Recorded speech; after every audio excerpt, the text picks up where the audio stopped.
So, hello everyone.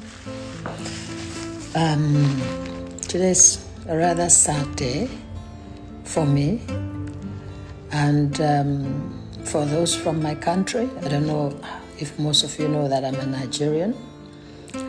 And I'm sure also some of you who are current with international news, you've also heard of what has happened in my country, what has been happening in my country.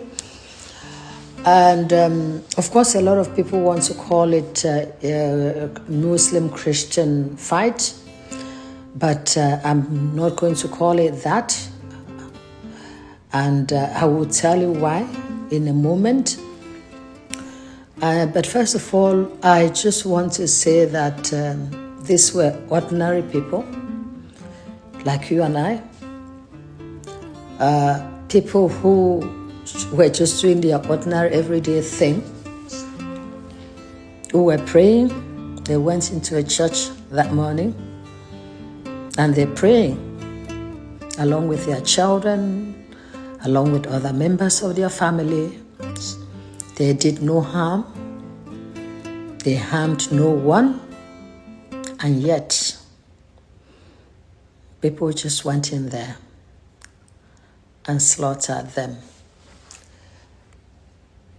And it's hard for me to comprehend what has happened, because the whole thing is in your face.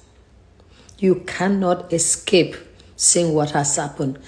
Like they say, there are just certain things that when you see them, you cannot unsee them. No matter how much you want to unsee them, you just cannot unsee them.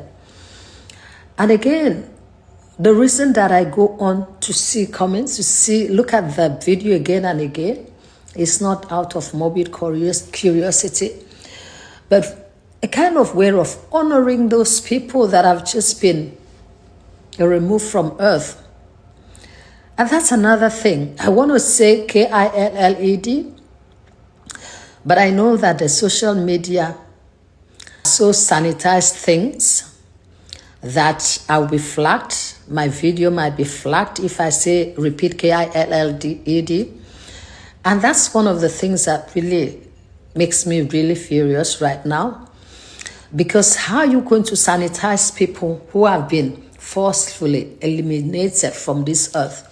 How do you sanitize it? How do you get to a point where you make things so diplomatically correct that you refuse to give those things the terms for which they should be given, because you want to protect this sensitivity of some people?